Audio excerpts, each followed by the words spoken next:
I'm Brad, performing for Old Corner 2003-2016. I'm joined with the brilliant Muncie Girls. Hi. Hey, yeah. Would you like to introduce yourselves? Yes, my name is Luke. My name is Landy. Pleasure to be speaking to you two. You Sorry, we were just speaking about your acoustic set just before. How was that? It was good, yeah. I couldn't believe how many people were there.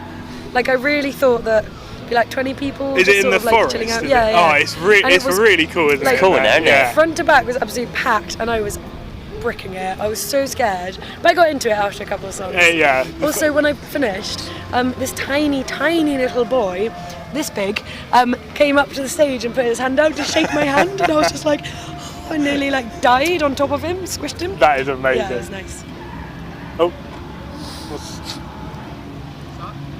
Oh. The palaver kicking off. Picking up, right, we'll just, that's all right. Snip So, that bit out. yeah, we'll snip it out. So you guys released your debut album fairly recently now. Yes. So how's the reaction been to that album? It's been really good. Yeah, I mean, I've seen it everywhere. I love it myself. I think it's absolutely amazing. But yeah, thanks, man. It's been well, I would say it wasn't what we expected, but I personally wasn't really expecting anything. Yeah. Like when we recorded the album, we just wanted to write an album that we were all super proud of, and that was kind of it. Yeah. And we did that, and then it came out, and people were into it, and a load of cool stuff has come off the back of it. You know, we've just been touring loads and playing more shows, which is kind of just all we want to do. So yeah, it's been really, really busy and good. I can imagine. You guys seem to tour all the time. Yes, we do. I mean, tell us about it. It's that must be crazy. the best time it's to awesome. have. Yeah, it's really cool. I mean, like, was it kind of? Did you always sound like we're going to make an album now, or did it kind of start with maybe an EP, or was it just something? 'Cause I mean, a lot of bands like will just do like so many EPs and then finally go into the album. But you guys seem to just go like, right, we are doing this right now. And yeah, I think we did do a few EPs before, and then I think it got to the point where a few people had said like, oh, you should probably think about doing an album now. Yeah. Like, and then we were like, yeah, well, we'll just do whatever we want. And then turns out that is what we wanted to do. Yeah. So it kind of happened like that. But yeah, it was a decision to be like, okay, now we're going to do an album, and now we're going to like write to make an album, and it was a lot more like, let's create all these songs to be, you know, content on one album rather than just throwing a load of bits and bobs together. Yeah, I mean, I love the. I mean, the album, the best way I can describe it is just infectious. Like, it's one of those things I cannot not just listen to it once.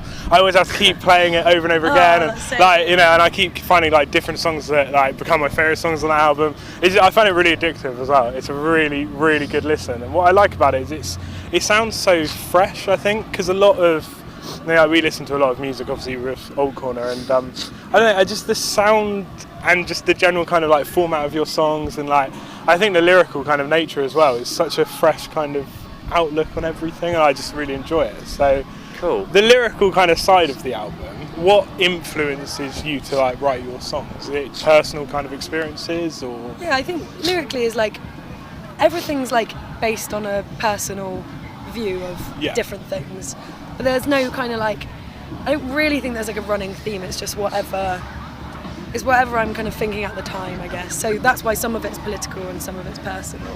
Yeah. But I just try and be like as honest as possible.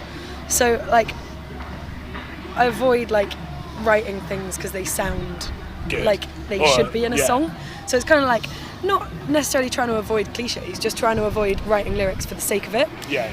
But it is hard not to put in rhymes because they rhyme. Yeah. So maybe there's a little bit of that. But there's no kind of conscious decisions on what to write about, and so I think it's fairly varied maybe, but yeah, there is a lot of personal stuff on there. Okay. I mean, everything's like my personal experience of stuff. So. Yeah.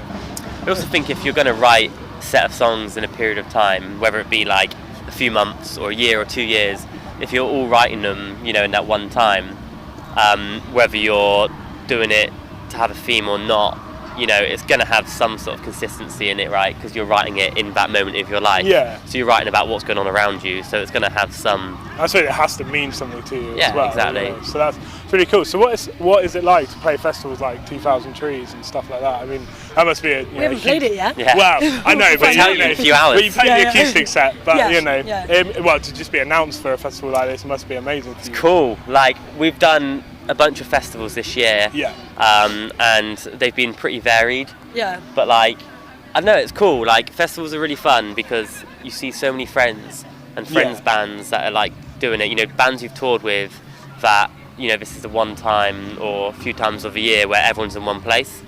And it's really nice to be asked to play it as well. You know, it's really flattering that people actually want us to play this sort of, you know, a bigger, you know, festival vibe.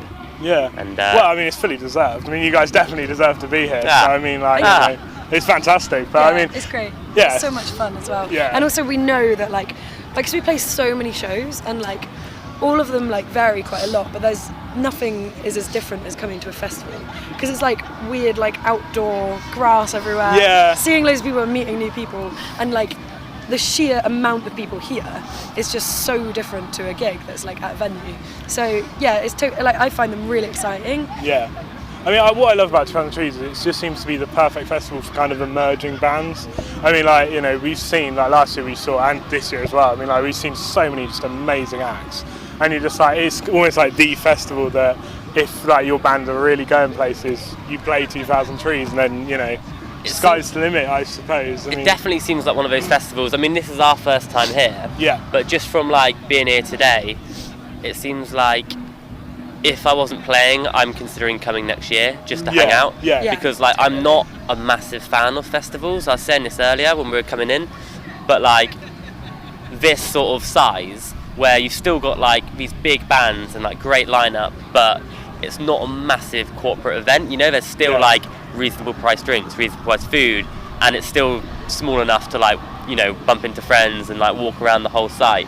It's kind of got a really good mixture of like I think Spurs is brilliant. I just love their no dickhead policy as well. Look at this. That's the best part of it.